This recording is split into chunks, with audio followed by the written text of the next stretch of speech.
I wish to send a warm message of goodwill and Happy New Year greetings to my fellow Kenyans, wherever you may be in the country and beyond. As we say goodbye to the ending year, we are at the same time set to enter a most critical year in our country's history. For the new year, 2022, is yet another transitional year when the old regime must give way to a new one, as is now the tradition in our evolving democracy. As we edge in towards the new year, it is useful to briefly recall where we have been before focusing on where we wish to go. The past 2 years, 2020 and 2021, have been most traumatic for Kenyans and indeed for the rest of the world. We came under siege from the COVID-19 pandemic and the attendant challenges. For us in Kenya, the pandemic only worsened an already staggering economy and an overloaded health sector. It intensified the already high cost of living, wrought on Kenyans by an unrelenting public debt burden due to the government's choice of costly loans. To honor its debt commitments, the government has had to impose a punitive taxation regime that has stifled the people's lives. While the health sector is one of the Jubilee government's flagship assignments in its Big Four agenda, it is an open secret that the health sector has taken a beating not just because of COVID, but poor planning and bad policies. The Ministry of Health has many unanswered questions, beginning from budget lines that have remained with the ministry while the services have been devolved. There have also been unexplained financial scams ranging from hired medical equipment through mobile clinics all the way to what is now called the KEMSA billionaires scam. The citizens' confidence in public service is shaken. Other sectors that have taken a beating are education, security, transport, SMEs, and the energy sectors. The issues facing the education sector are daunting. Long closures and 100% transition means a crowded school calendar and classrooms, and a disturbing trend of arson and vandalism in schools.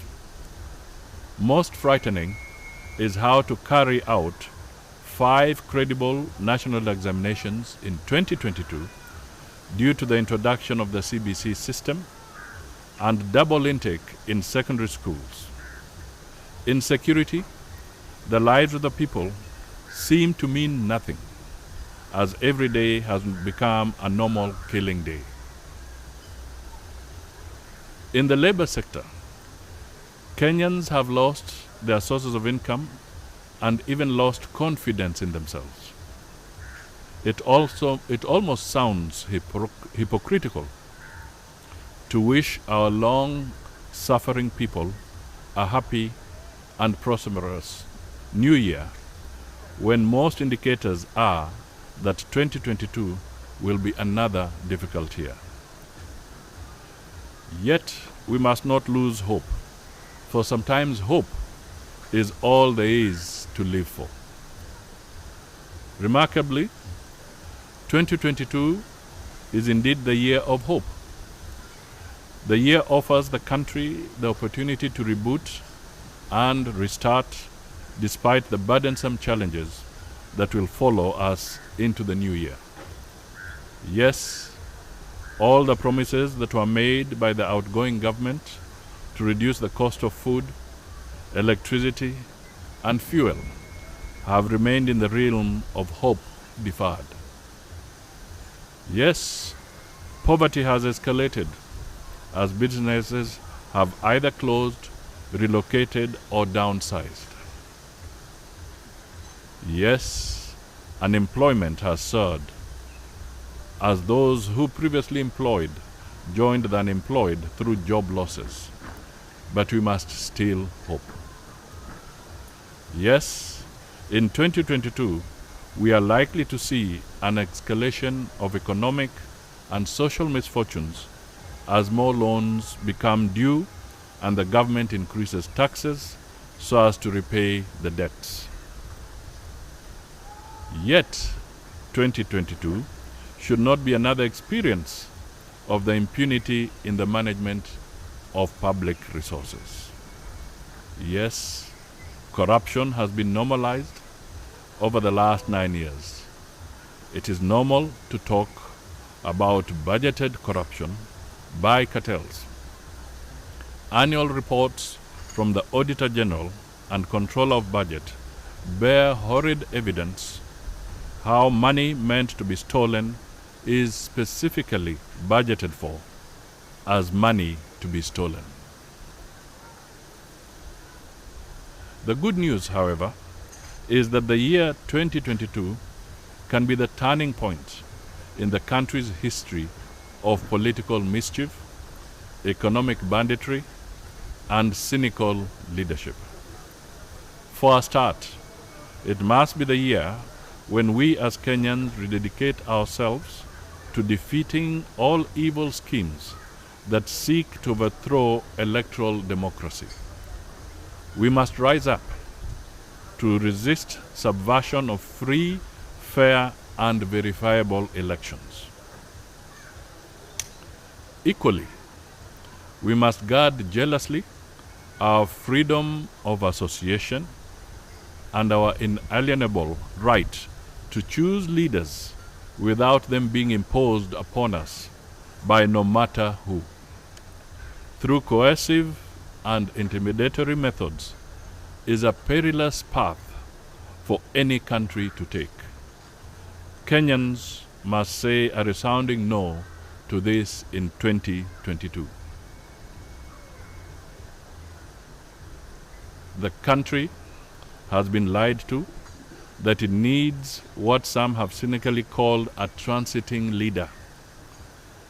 There is no such thing as a transiting leader in our constitution. Kenya transited into a new order under a new constitution in 2010. The choice for Kenyans is either continuity or a new beginning. Kenya requires a leader with conviction to hoist the banner of new beginnings in economic recovery and governance. The time has come when we must go beyond the empty politicking that has gone on for the past 4 years. We must now seriously place raw emotions and unhelpful ethnic sentiments aside and stand with our country. In the new year, at whose threshold we are, I purpose to be on the presidential ballot paper as the person to lead the country out of both historical and resurgent political mischief and economic banditry and malaise. I will shortly be unveiling my agenda for the country under the ANC 2022 manifesto and under the clarion call of Uchumi Bora na Pesa Mfukoni. I purpose to lead Kenyans of goodwill to reject strongman bullying tactics by cartels that intend to pre-rig elections through imposition of hand-picked leaders. It is such mischief that leads to post-election troubles that Kenya must completely part ways with. Kenyans must be free enough to weigh the capacity of leaders and elect the leaders they want. Happy New Year.